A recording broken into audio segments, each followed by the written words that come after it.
4 amis en quête de sensations fortes voyagent dans l'outback australien pour visiter ce que les habitants prétendent être une ferme hantée. Cependant, l'aventure amusante se transforme rapidement en une lutte pour la survie lorsqu'un tueur imposant traque le groupe dans sa quête de vengeance. Une soirée, dans une ferme délabrée, une silhouette intimidante tenant une machette fouille méthodiquement une pièce.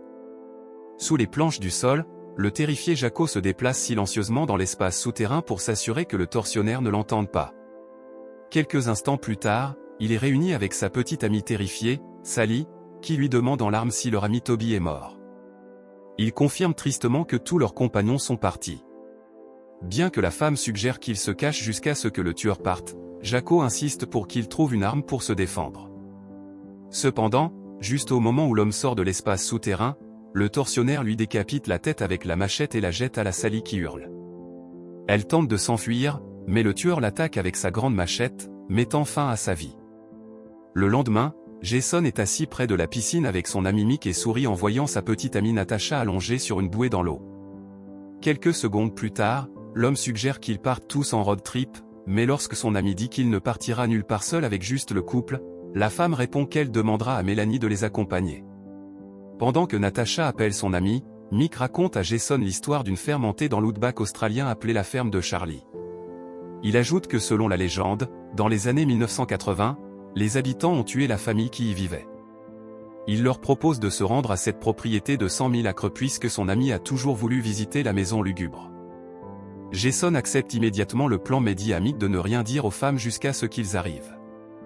Le lendemain, Mélanie demande où ils vont, alors les hommes mentent et prétendent qu'ils se dirigent vers un endroit où ils peuvent faire du cheval et de la pêche. Après 5 heures de route, Natasha dit à son petit ami qu'elle a faim, et ils décident de s'arrêter dans la ville voisine, dans un bar. Mick va discrètement demander des informations aux clients concernant la ferme de Charlie, mais la plupart des gens ignorent sa question, comme s'ils évitaient délibérément le sujet. Plus tard, il s'approche de Blue, un vieil homme assis seul au bar, mais lorsque le nouveau venu lui pose des questions sur la ferme de Charlie, l'homme âgé lui répond en colère de rester à l'écart de la propriété et ajoute que les amis devraient retourner d'où ils viennent. Mick se demande si les histoires de routards disparus dans la région sont vraies, et un autre client du bar dit que cela se produit depuis des années. Comme ils ne peuvent obtenir aucune information des habitants peu accueillants, le groupe quitte le bâtiment. Sur le parking, les femmes confrontent les hommes au sujet de la ferme de Charlie et de leur envie d'y aller. Jason insiste pour qu'ils leur expliquent tout une fois qu'ils auront trouvé un endroit pour camper pour la nuit. Mick ajoute en plaisantant qu'ils doivent partir au plus vite avant que Blue ne les tire dessus. Un autre client du bar entend le commentaire et dit que la réaction de l'homme âgé était justifiée, car il était présent lorsque les terribles événements se sont produits dans la propriété. L'homme supplie le groupe de choisir une autre destination et d'éviter cet endroit maléfique à tout prix. Cependant, au lieu de prendre en compte l'avertissement de l'habitant, Mick choisit de se moquer de lui et d'inciter à une bagarre. En raison de ce désaccord, le client change d'avis et donne des indications pour la ferme de Charlie. Avant qu'une bagarre n'éclate, Jason intervient entre les deux hommes et ordonne à son ami de monter dans la voiture. Plus tard, les hommes révèlent enfin leur plan de camper à la ferme de Charlie. Bien que Mélanie semble d'accord avec ce plan, Natasha se souvient des avertissements des habitants de rester à l'écart de la ferme. Finalement, Mick raconte à ses amis l'histoire qu'il a entendue quand il était enfant à propos d'un couple nommé John et Meredith Wilson, qui, dans les années 1980, vivaient à la ferme avec leur fils Charlie. Des rumeurs circulaient selon lesquelles le patriarche tuait des routards traversant la région pour nourrir sa famille. Il y a des décennies, pendant que le couple dérangé chantait et dansait dans la cuisine, leur fils Charlie montait un cheval à bascule à côté de leur dernière victime, Amber, qui était attachée au lit. La femme désespérée criait à l'aide, ce qui poussa Meredith, agacée, à dire à son mari de mettre fin à la captivité. Alors, John se rendit dans la chambre et informa de manière insultante Amber que tous ses amis étaient morts. Ensuite, l'homme démentiel dit à la prisonnière qu'ils devraient garder leur relation amoureuse secrète de sa femme jalouse. La femme furieuse rappela à son capteur qu'il l'avait attachée au lit et abusée. Quelques instants plus tard, Charlie, qui avait le visage défiguré et la colonne vertébrale proéminente, sortit de la pièce pour aller faire des courses pour sa mère. Lorsqu'Amber lui demanda ce que l'homme comptait lui faire, elle écouta horrifiée alors qu'il lui expliquait calmement que la famille allait la voir pour le dîner. Dans le présent, Mélanie rit et dit que ce n'est qu'une histoire d'horreur autour du feu de camp, mais Jason pense que tout est vrai, vu la réaction des clients du bar lorsqu'ils ont posé des questions sur la ferme. La même nuit, des décennies plus tôt, après que la famille Wilson eut fini de dévorer Amber, ils entendirent une foule en colère arriver devant leur maison. John prit son fusil et sortit sur le porche pour confronter Blue et ses compagnons armés. Les habitants les accusèrent de meurtre et de cannibalisme envers les routards qui avaient travaillé à la ferme au fil des ans, depuis que tous avaient disparu. Le fermier nia l'accusation et insista sur le fait que les histoires qu'ils entendaient étaient juste des rumeurs. Quand Meredith en eut assez de l'argumentation agressive, Blue appuya sur la détente, tuant instantanément John. Mortifiée, la femme courut à travers la maison et finit par s'échapper avec Charlie par l'arrière-cour. Dans le présent, Mick dit qu'il ne sait pas ce qui est arrivé à la mère et à l'enfant, mais il suppose que Blue pourrait avoir une idée, puisqu'il était là. Il ajoute qu'avec la légende urbaine, la foule en colère aurait soit enterré les corps trouvés dans la maison, soit les aurait laissés dehors pour que les sangliers sauvages les mangent. Les amis se demandent si Charlie est toujours en vie, et Mick dit qu'il a soit été capturé et tué par les habitants, soit il est mort dans l'outback il y a des années. Cependant, il ajoute que certains croient que le fils de la famille est toujours vivant quelque part. Natasha demande pourquoi les hommes veulent enquêter sur la propriété, alors son petit ami dit qu'il veut juste jeter un œil, au cas où il trouverait quelque chose de précieux. Lorsque les autres remarquent l'appréhension de Natasha, il lui assure qu'ils peuvent partir à tout moment si l'endroit ne leur plaît pas. La femme dit qu'elle ira avec le groupe s'ils veulent continuer le voyage, mais elle leur fait savoir qu'elle a un mauvais pressentiment concernant la situation. Le lendemain, les amis continuent leur voyage, mais réalisent que le client du bar ne leur a pas donné des indications assez précises pour arriver à la ferme. Jason appelle son ami, l'ex-boxeur professionnel Tony, car il pense que l'homme pourrait savoir où se trouve le fameux domaine. Bien que l'athlète hésite à donner des directions à Jason, ayant entendu des histoires perturbantes à propos de l'endroit, il finit par divulguer les informations à condition qu'il promette d'être prudent et de l'appeler dès qu'ils reviennent en ville pour lui faire savoir qu'ils sont en sécurité. Bientôt, le groupe arrive à la lisière de la propriété, mais comme ils ne peuvent pas ouvrir le portail verrouillé, ils décident de laisser le jeep et de marcher le reste du chemin. Après des heures de déambulation sans but à travers le vaste domaine, les amis aperçoivent enfin la maison au milieu d'une clairière, à leur grand soulagement. À l'intérieur de la maison délabrée, les deux hommes célèbrent excitamment le fait qu'ils explorent enfin la maison hantée, mais Natasha rétorque qu'elle la trouve effrayante. Pendant ce temps, Mick aide Mélanie à ouvrir une porte et elle aperçoit un vieux teddy-bear par terre, que l'homme pense avoir appartenu à Charlie. Lorsque son amie dit qu'elle veut garder le jouet, Natasha pense que ce n'est pas une bonne idée et décourage les hommes de prendre quoi que ce soit d'autre de la maison, car elle se sent mal à l'aise dans cette demeure étrange. La femme insiste pour qu'ils dorment tous dans la même pièce ce soir, au grand déplaisir de Mick.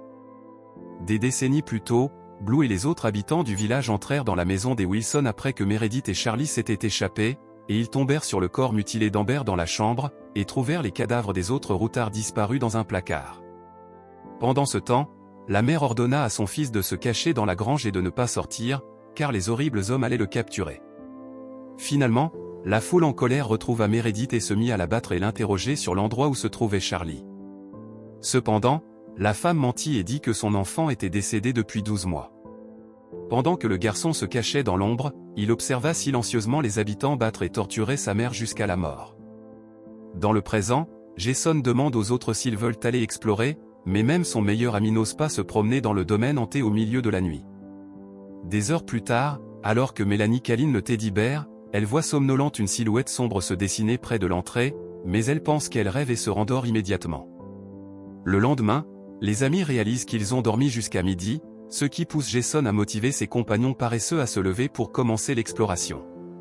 Quelques secondes plus tard, Mick alerte les autres de l'arrivée de deux campeurs se dirigeant vers la maison.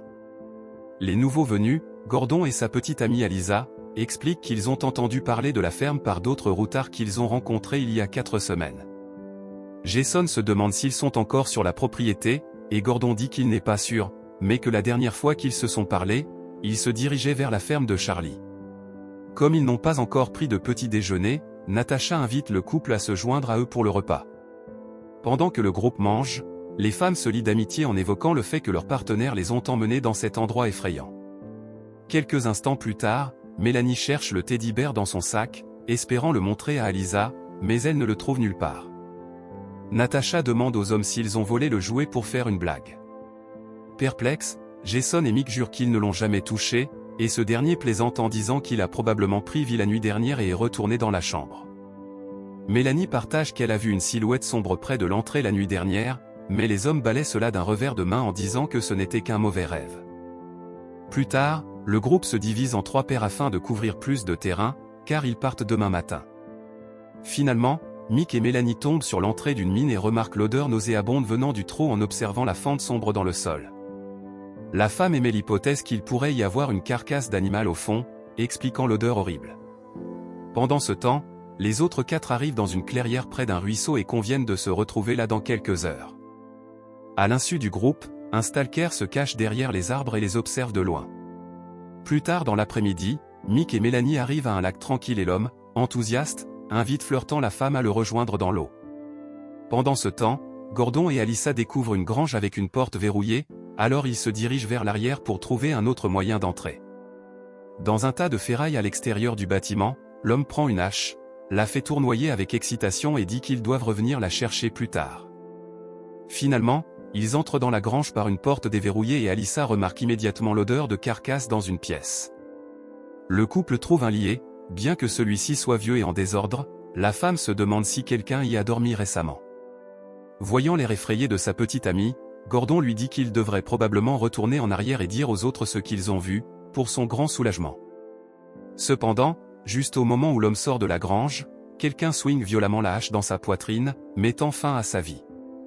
Terrifiée, Alyssa crie et ferme immédiatement la porte à clé, mais le tueur imposant, qui se révèle être le Charlie adulte, l'ouvre facilement. Finalement, le tueur découvre la femme cachée derrière des barils d'acier et la saisit par les cheveux.